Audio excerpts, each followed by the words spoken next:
Assalamualaikum warahmatullahi wabarakatuh.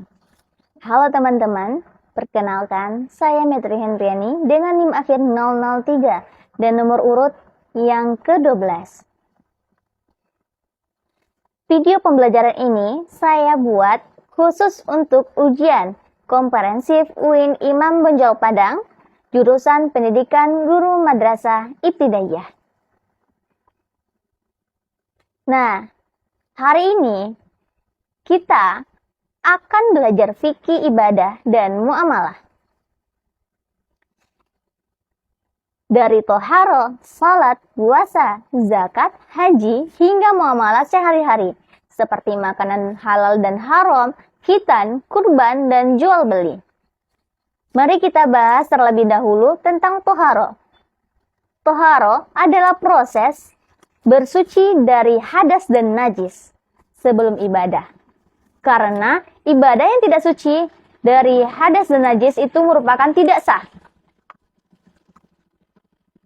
Nah, tahukah teman-teman bagaimana apa saja macam-macam dari najis? Yang pertama itu adalah najis berat, yaitu seperti kotoran manusia, bangkai hewan yang haram, darah yang keluar karena penyakit tertentu.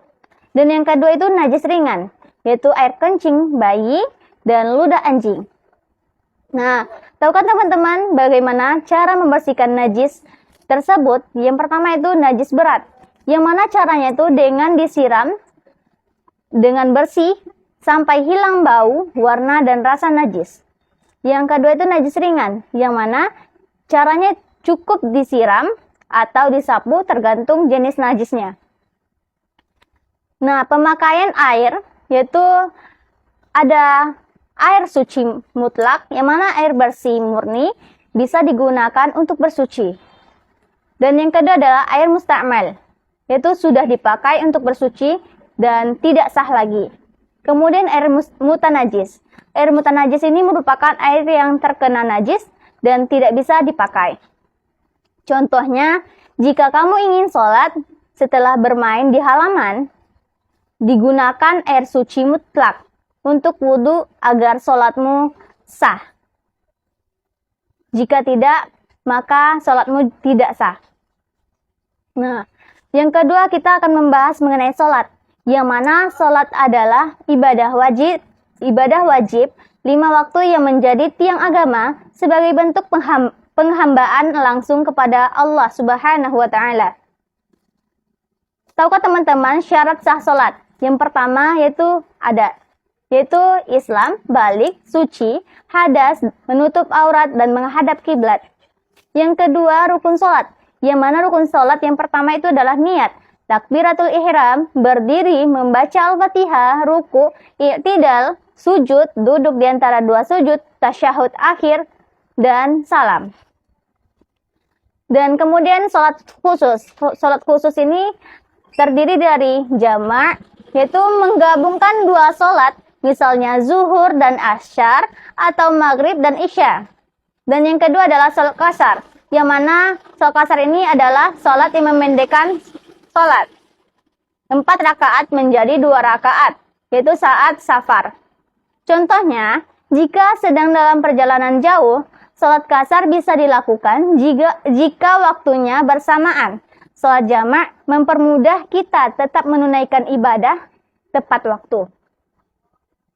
Nah, selanjutnya kita akan membahas mengenai puasa, yang mana puasa adalah menahan diri dari makan, minum, dan hal-hal yang membatalkan dari terbit fajar hingga terbenam matahari, yaitu terdapat dalam Quran Surat Al-Baqarah ayat 183. Bismillahirrahmanirrahim. Ya ayyuhalladzina amanu kutiba alaikumusiyam kama kutiba alal ladzina min qablikum la'allakum tattaqun. Wahai orang-orang yang beriman, diwajibkan atas kamu berpuasa sebagaimana diwajibkan atas orang-orang sebelum kamu agar kamu bertakwa. Nah, hal-hal yang membatalkan puasa itu seperti makan atau minum dengan sengaja, haid, bersetubuh, muntah dengan sengaja, dan hilang kesadaran. Contoh Contohnya yaitu jika kita lupa dan makan tanpa sadar, maka puasamu akan tetap sah. Tetapi jika sengaja makan, puasamu harus diqadha. Nah, selanjutnya kita akan membahas mengenai zakat, yang mana zakat ini adalah harta yang wajib dikeluarkan untuk membersihkan harta dan membantu yang membutuhkan. Zakat ini terdiri dari zakat fitrah dan zakat mal. Ada yang tahu apa itu zakat fitrah? Jadi, zakat fitrah ini adalah zakat yang wajib sebelum Idul Fitri berupa makanan pokok. Sedangkan zakat mal ini adalah harta tertentu yang mencapai nisab dan haul. Dan syarat wajib zakat itu adalah Islam, cukup haul dan nisab, serta harta yang bersih. Contohnya itu seperti seorang anak yang memiliki tabungan 1 tahun dan membayar zakat mal sebesar 2,5% dari hartanya. Nah, teman-teman, selanjutnya kita akan membahas mengenai ibadah haji, yang mana haji ini adalah ibadah yang wajib bagi yang mampu secara fisik dan finansial untuk menunaikan rukun di Baitullah, Mekah. Nah, syarat wajib haji ini yang pertama adalah Islam, yang kedua balik, ketiga sehat jasmani, dan terakhir adalah finansial. Rukun haji ini yang pertama adalah ihram, yang kedua wukuf di Arafah, yang ketiga tawaf, yang keempat sa'i, dan yang kelima tahallul. Contohnya, seorang jamaah menyiapkan fisik dan dana, menunaikan semua rukun haji dengan tertib dan khusyuk. Kemudian kita akan membahas mengenai fikih muamalah. Yang pertama itu mengenai makanan dan minuman yang halal dan haram. Makanan dan minuman halal diperoleh oleh syariat, sedangkan haram dilarang karena membahayakan tubuh dan jiwa manusia. Makanan halal yaitu seperti daging hewan halal, makanan yang diperoleh dengan cara yang baik, tidak mengandung bahan yang haram. Yang kedua adalah haram. Makanan yang haram merupakan seperti babi, bangkai, alkohol, hewan yang disembelih tanpa menyebut nama Allah. Contohnya nih, seorang anak memilih ayam yang disembelih dengan nama Allah, karena itu halal. Sedangkan daging babi itu adalah haram. Selanjutnya kita akan membahas mengenai khitan, yang mana khitan ini merupakan sunnah bagi laki-laki untuk menjaga kebersihan dan kesehatannya. Khitan ini juga bermanfaat untuk mencegah infeksi, menjaga kebersihan, kesehatan jangka panjang.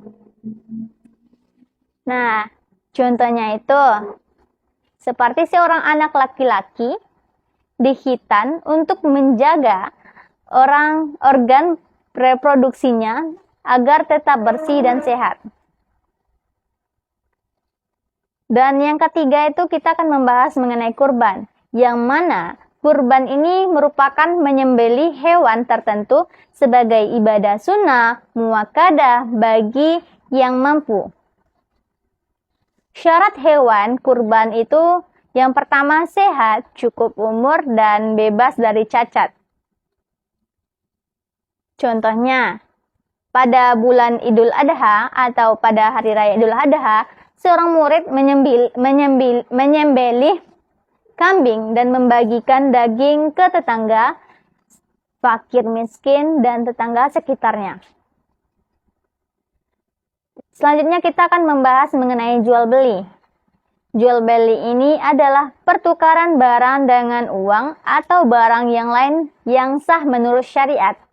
Rukunnya ada penjual, ada pembeli, ada barang, ada harga, dan ada ijab kabul. Syarat sahnya yaitu merdeka, cukup umur, tidak ada paksaan. Selanjutnya, kita akan membahas mengenai kurban, yang mana kurban ini adalah menyembelih hewan tertentu sebagai ibadah sunnah muakkadah bagi yang mampu.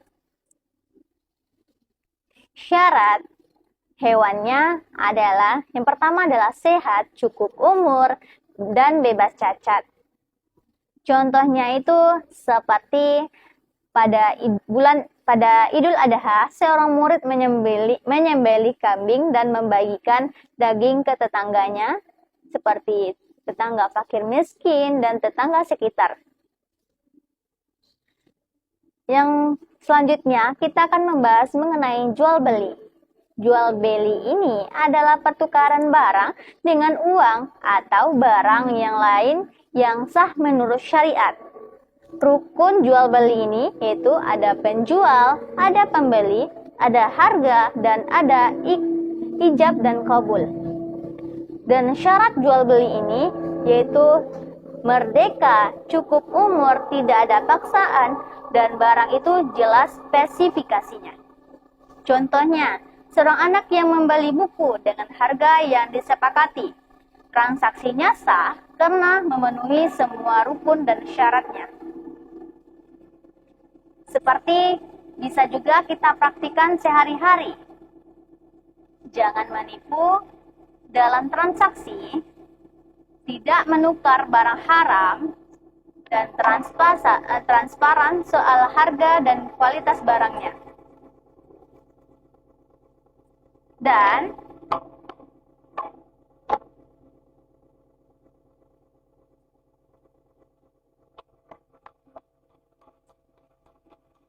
demikian pelajaran perjalanan belajar fikih, ibadah, dan muamalah. Sekarang teman-teman telah memahami bagaimana cara bersuci dan toharoh, sholat termasuk jamak dan qasabnya, puasa dan hal-hal yang membatalkan, zakat, haji, serta muamalah sehari-hari, makanan halal dan haram, khitan, kurban, dan jual beli.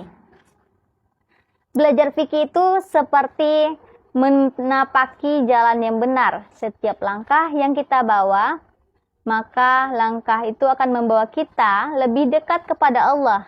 Ingat, ilmu bukan hanya untuk dihafal, tapi diamalkan dalam kehidupan sehari-hari.